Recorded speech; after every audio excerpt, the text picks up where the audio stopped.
for taking time out your day to come hear about the problems that we face as young people in the world. My name is Sade Hamilton, and I'm from Chicago, Illinois. I stand here to speak about the problems that I have faced while I was a homeless youth. When I was 17 years old, my foster care mother died, and I was left to defend for myself. While being in the foster care system, I barely seen my caseworker, and resources was unheard of. After the passing of my mom, I found out I was pregnant with my daughter. I didn't know anywhere to go without being judged, so I stayed at a friend's house.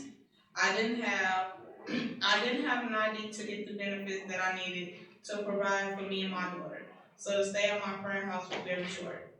I ended up moving back to my mother's abandoned home with my daughter for 4 months because that's all I knew. That's all I had to go back to. I didn't even know squatting was a part of homelessness. I thought homelessness is when you sleep outside or ask people for help on the side of the road. I thought it was the safest spot for me.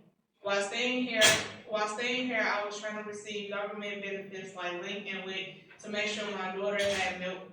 And it was so hard due to the fact that I didn't have proof of residency or a picture ID to say who I was, or a birth certificate. I was unable to receive benefits. I even got in trouble by the police for not having an ID while being homeless.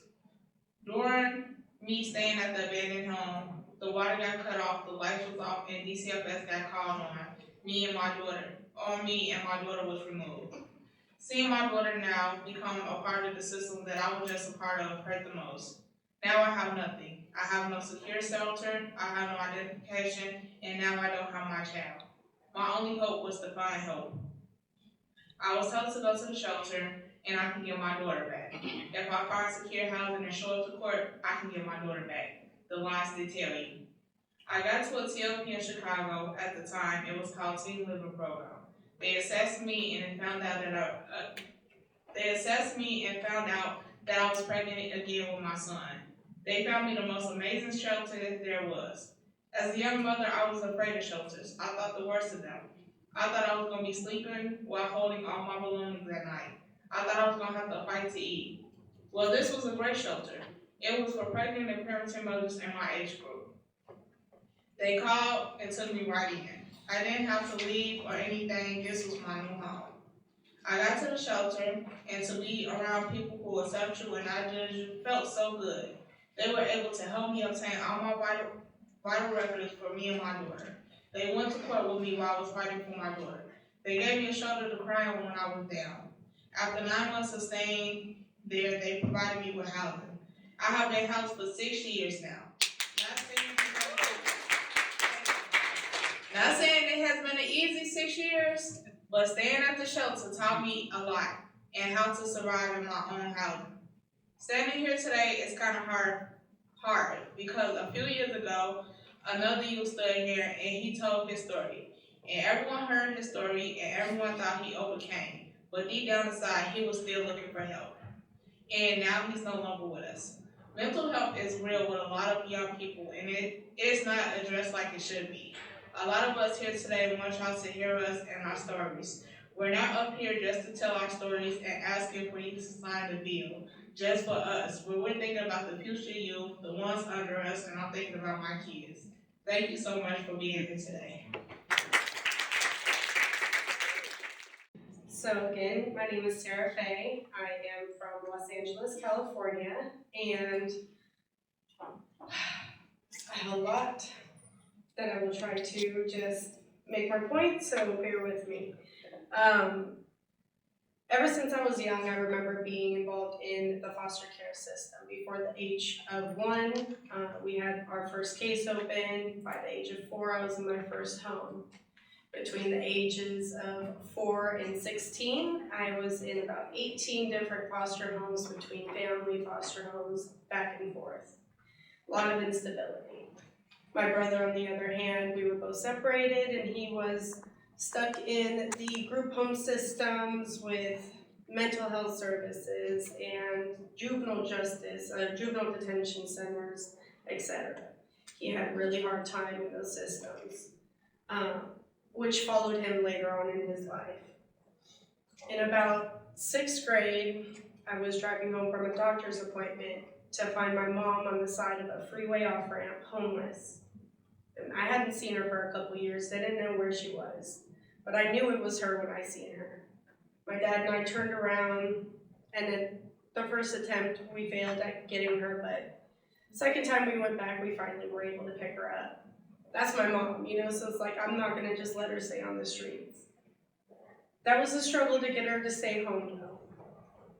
So that was my first real experience with homelessness, or dealing with somebody that was experiencing that.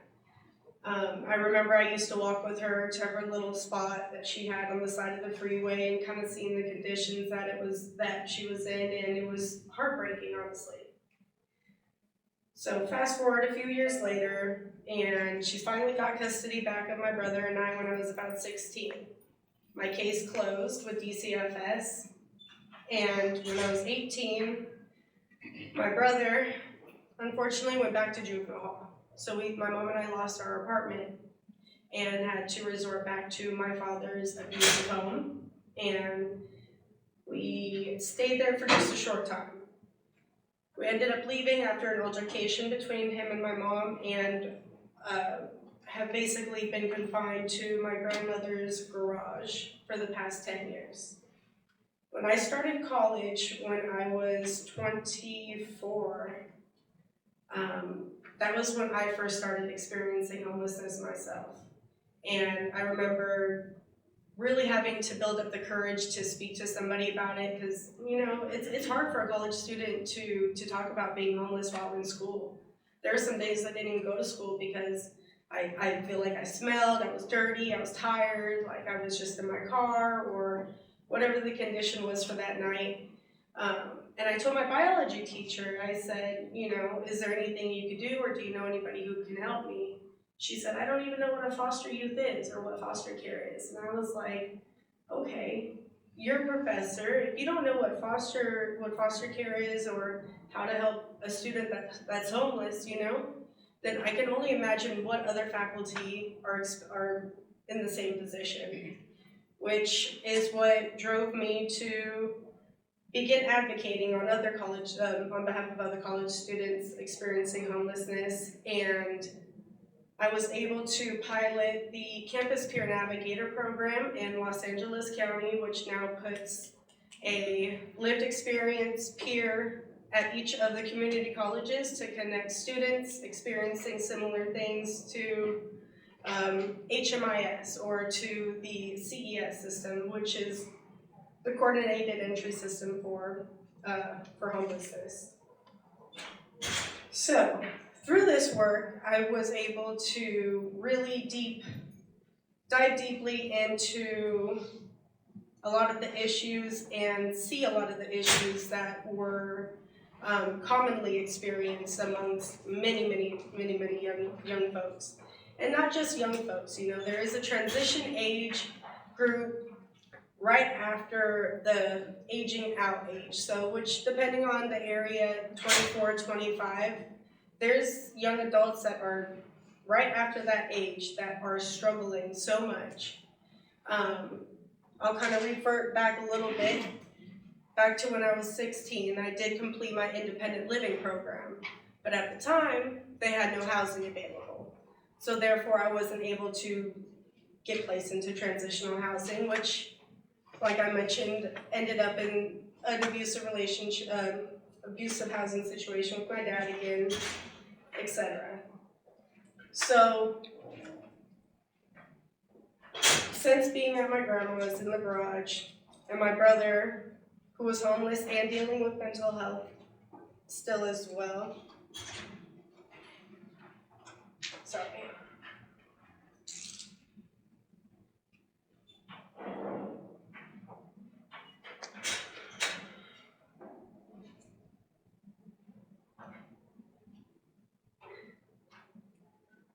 My brother, you know, he's no longer with us either. He passed away last year, actually a week ago this month, last year, to suicide, because he wasn't able to receive the help that he needed. He couldn't get any housing, he couldn't get anything that he needed to take care of himself when he needed it. And you know, everybody's family has their own problems, you know, has their own issues, and not everybody can have certain things, I guess you could say, provided to them by their families. And in this case, you know, my brother was just kind of ousted, and unfortunately he's not here with us today. Because of this, I'm sorry.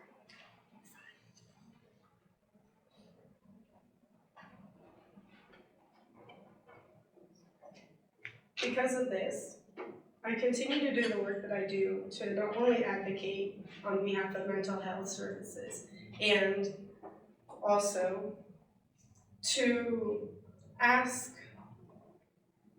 all of you to help us align the definitions of HUD homelessness, okay?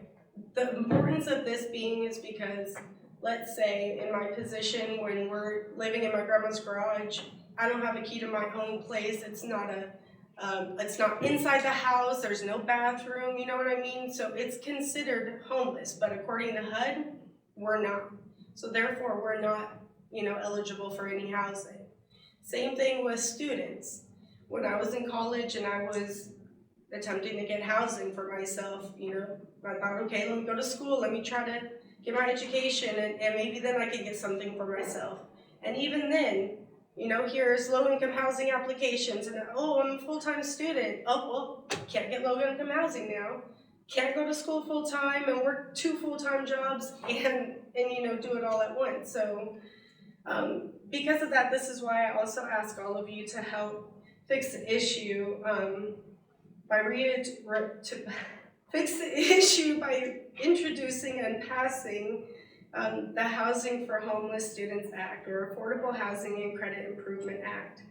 And like I had mentioned before, that definition of homelessness is so important, so that way those youth and young adults that are experiencing homelessness in ways that are not obvious, that are in ways that aren't just intense on the sidewalk, can receive help and benefits and can be housed. I believe that housing should be an inalienable right, just like everything else. So, just like water, right? We all need water, we all need housing, right? And water we can always get, but housing is much harder to get due to these barriers. And there's many barriers in the system that can be fixed.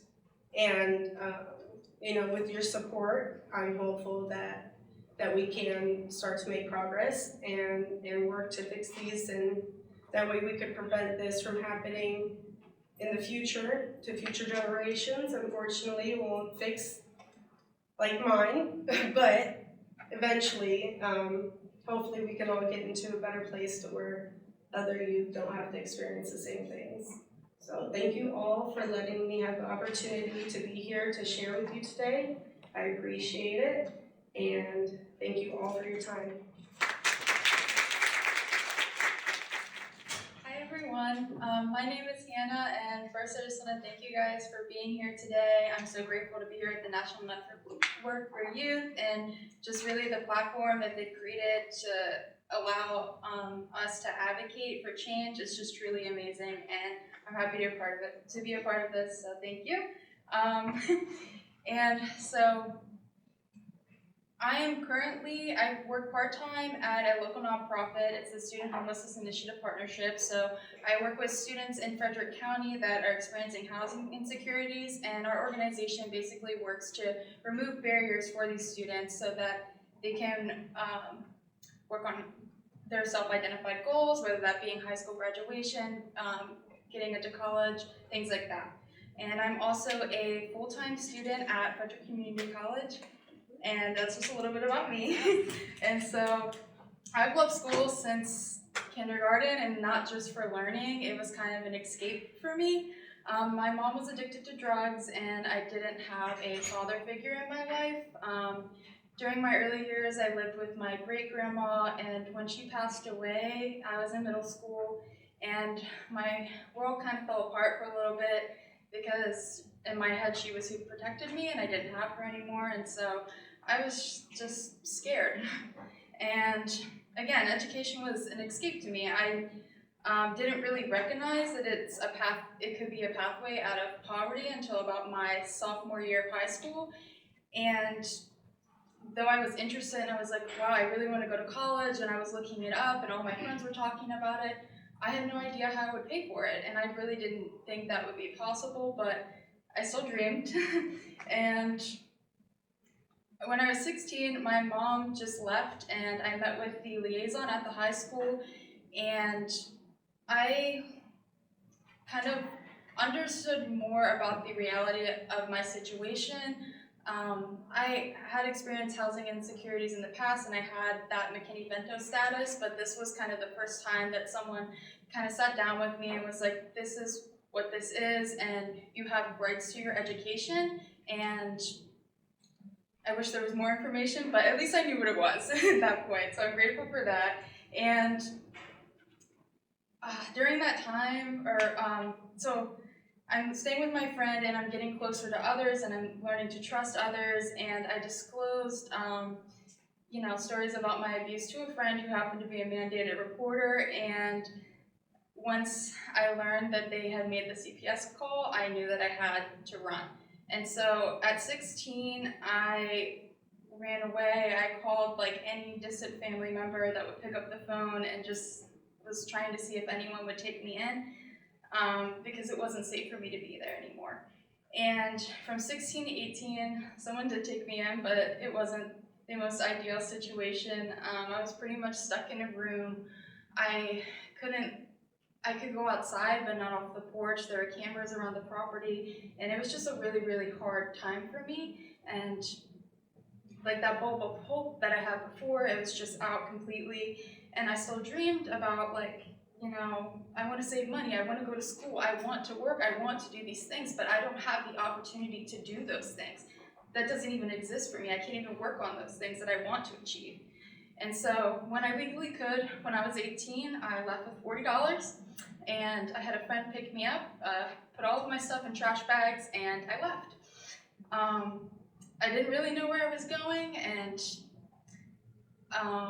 that didn't really matter because I was free, and I just knew that I was going to work so hard until I couldn't anymore and until I got myself out of the situation. And so, sorry.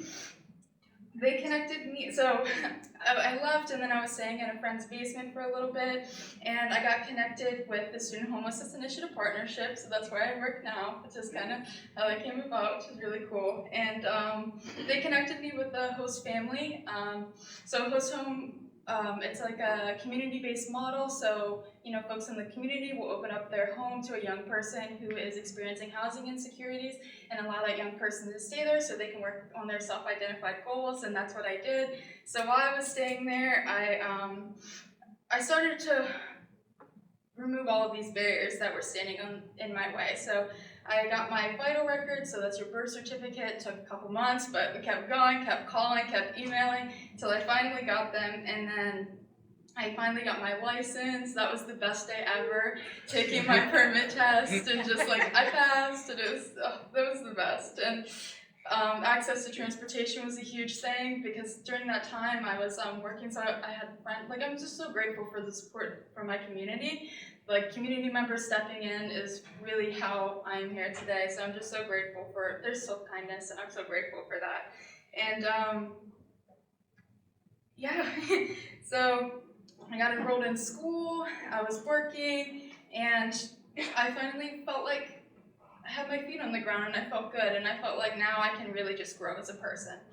And fast forward to today, I'm in my first semester of nursing school, and I'm thankful. And I'm thankful to say that most of my basic needs are being met, and even though I have the community stepping in to support me, our system is still failing to provide me with equal opportunities to my education. And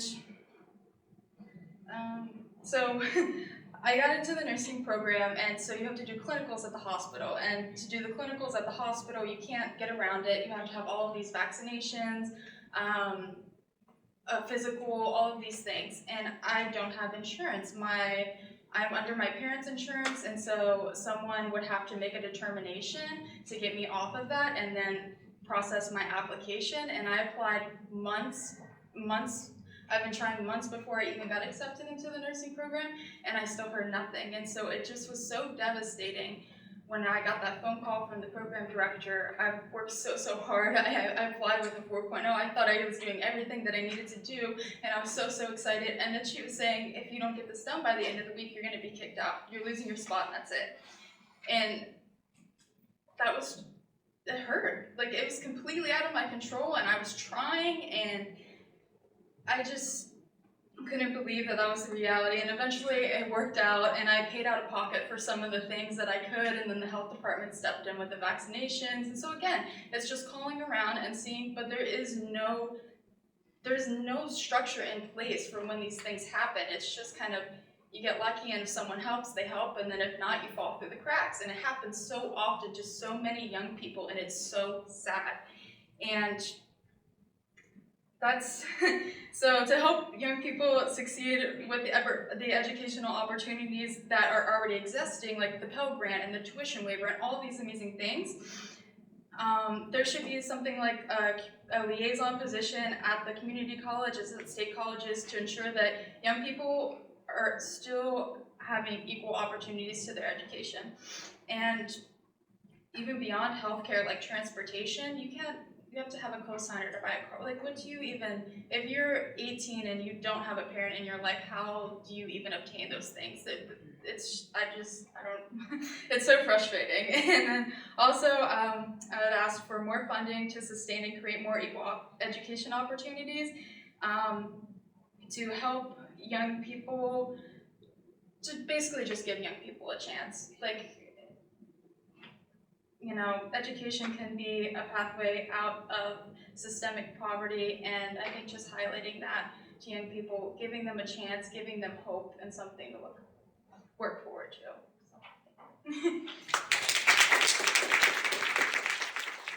Hello everybody, how you doing?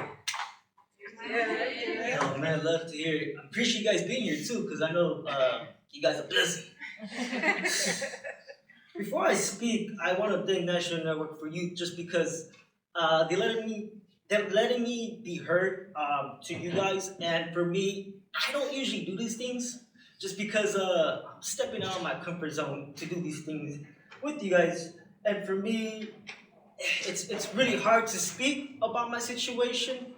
And I want you guys to be in my shoes for a little bit when I speak about my story. So for me, I had, some parents where, they're a good family and whatnot, but my father was in the process where, he was transgender, but transitioning in that process. And so for me, I didn't know what to expect from that. Nobody was explained like how this was or what was it going to be about. So life went on. My mom was by herself, working 2 jobs, selling clothes on the side, and trying to feed us as much as we can. And she had like random people just babysit us. And there was a situation where I got molested twice. So it kind of wasn't addressed. And so for me, it hit me where I didn't really know what was going on with me until I was an adult, what happened in my situation. And I had a learning disability that people make fun of me about. I learned a certain way. And so for me, being this person I am, I was just like, damn, well, I want to be cool. I want to be seen. I don't want to be this kid, that's just been picked on. And so for me, I had people in the streets. They're the only people that I can say, like, they kind of gave me encouragement. They kind of, were giving me that recognition. You did this criminal act. And, yeah, man, you did awesome. Nobody did that to me, but these people in the streets. And so for me, having that was like the best thing ever, because in that situation, I wanted to feed on somebody caring for me and wanting me to be that I was encouraged, you know. But there was a situation in my life where I felt like I need to retire the street life because my situation had a helicopter chasing me, and for me, I just having that paranoia and all that feeling anxiety, thinking that man, like, what am I doing, you know? I lucked out where I had this teacher tell me like, yo, Fernando, I know you're struggling a bit, you know, and I want to get you connected to some things, especially because you're a person with a disability. Like, hey, what? There's things for people with disabilities? All right, for sure. You know, once he told me about this employment program and how a person with a disability can get actually employment, man, that made a difference for me because for me, I had these other people that gave me encouragement in the wrong way, but then I have this other, you know, service providers that give me some glimpse of hope, of other things. And so for me, I'm now a service provider because what these people have did from giving me employment to connecting me to so many different service providers, you know, it got me to a point where I need to be a service provider. And so for that point, you know, it just hit me where later on in life, I got diagnosed with cancer twice.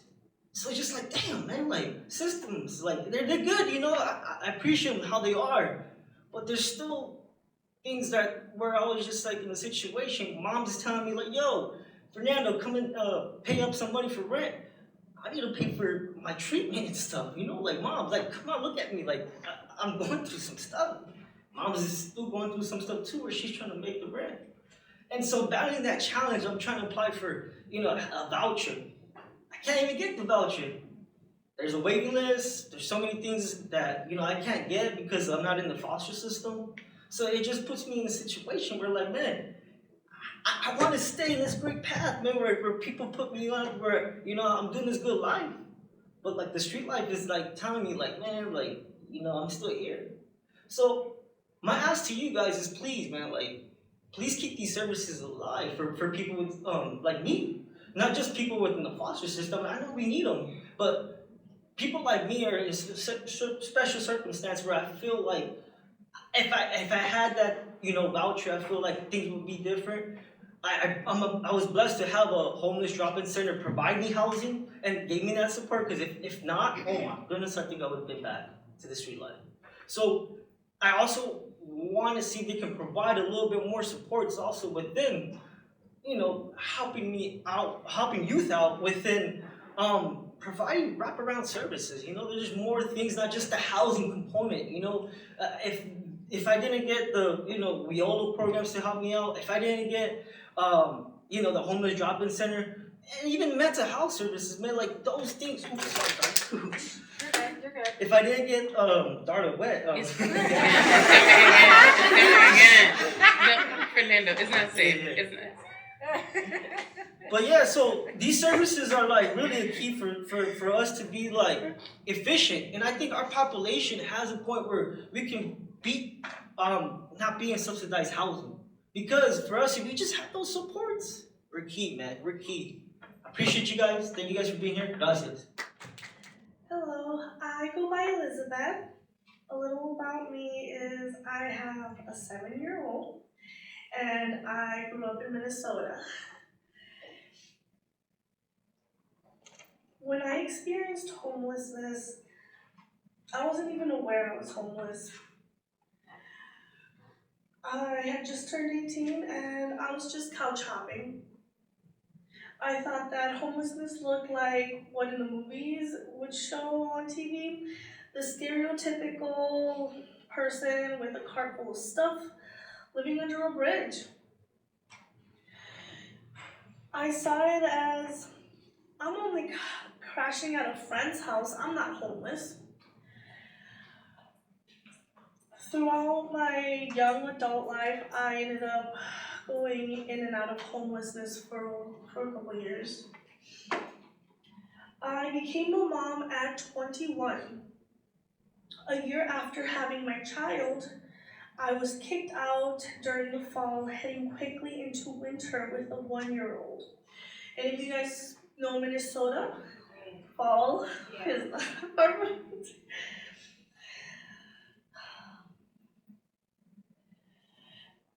realized I was homeless by having a kid with me and being unable to provide a safe place. That's when it really hit me that I'm homeless. One of the things I had to do to receive help, unfortunately, was split up my family. Unfortunately, it is a lot more challenging to get help if both parents are together than if just a mother and child. There's a lot of services that will not help a family, just a mother and child.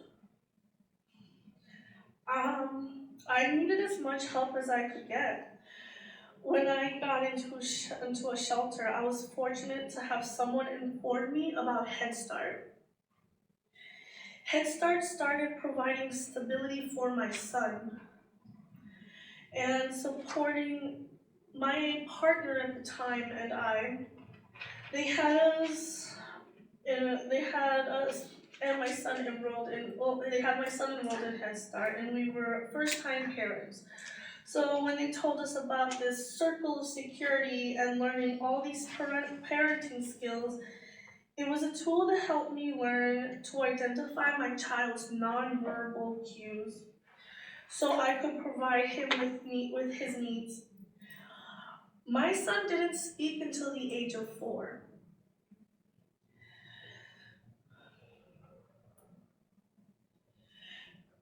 Head Start helped him access speech therapy. Through this intervention, they allowed me to access the resources that would soon be able to help him speak by kindergarten. Now he's 7.5 years old, and his speech is equal to other children. Through this help, I got an IEP for him at school that would eventually be able to reevaluate him to find out later that my son has high-functioning autism spectrum disorder. I am grateful for Head Start support to my son, but I struggled to access the housing support that I needed because my homelessness was invisible to HUD and not a priority to HUD. My son and I slept where we could, and I worked hard not to be detected by the child welfare system out of fear that they would take away my son. I didn't reach out to get help because I felt shame for being homeless. Not to mention, the fear of not being a US citizen gave me many more challenges and barriers that I had to overcome. Being told at a young age that being an immigrant meant I could not apply for help.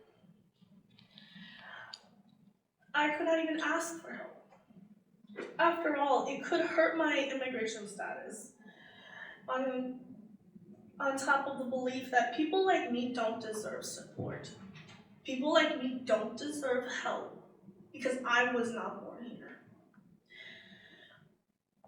I was raised here from 6 months old, but I lived here my whole life. I don't know any other place. From 6 months, but I don't deserve the help.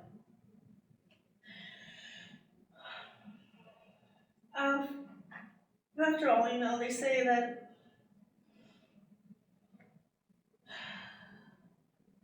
I apologize. The right to get, not understanding all the paperwork they asked me to fill out. The fear that would have not understanding all the paperwork they asked of me to fill out, and fear that I would have adverse effects further down the line stopped me from wanting to get support, help, or even fill out paperwork. All of this contributes to barriers that came with it, especially when I would ask, how would this affect my status later on? The question left a lot of workers needing to figure out what to say since none was knowledgeable about such things. The paperwork does ask many questions, and with that comes fear of deportation and discrimination. The Links Drop-In Center allowed me to have all my essential needs. Having this resource allowed me to extend my stay on my friend's couch and gave me the ability to access support and have my basic needs met. The relief of not taking her food to feed my child was helped me extend my stay on her couch. My formal case manager at the Link, her name's Michelle, she is one of my favorite people today because she's why my life has improved. She helped me feel more comfortable learning about my rights, seeking help, and navigating the system, being assigned a case manager that wouldn't treat me as a number and didn't judge me but cared about my needs, helped me overcome many barriers I encountered. As an immigrant herself, she made me feel a bit more safe to go to her when I needed help. I cannot tell you enough how important it is to have low barrier housing and services that considered me homeless and a priority. Organizations like the Link that the Federal Runaway and Homeless Youth Act funds through the U.S. Department of Health and Human Services are why I even had a chance to exit homelessness. Because every single program I went through denied me. Every single program pushed me away.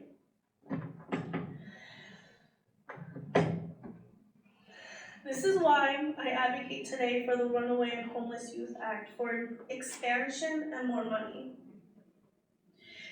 Every young person experiencing homelessness like I did, hiding and sleeping wherever they could find a place, should be able to access a Runaway and Homeless Youth Act program, a program that is not narrow in its priorities like HUD's policy, a program that serves like the program that served me and my son as a whole, and a program that serves families. Today I live in an apartment with my son. It's just us two. It has provided stability and at times a feeling of safety. And the reason I phrase this that at times in a is that at its very core, I'm still an immigrant. And being so comes with a sense that I will never feel safe. Still, it has provided my son with a sense of safety and stability, and that I am grateful for. I have many friends and acquaintances who, just like me, needed help, but didn't have a case manager like Michelle to help them through many of their barriers. This is why, amongst many other reasons, I advocate for all youth and young adults to have a case manager who cares no matter what your skin color or your status. Every young person and parents should be able to access the housing services they need. This is why I'm asking that Congress increases funding for the Runaway and Homeless Youth Act program to provide support and hope for young people like me.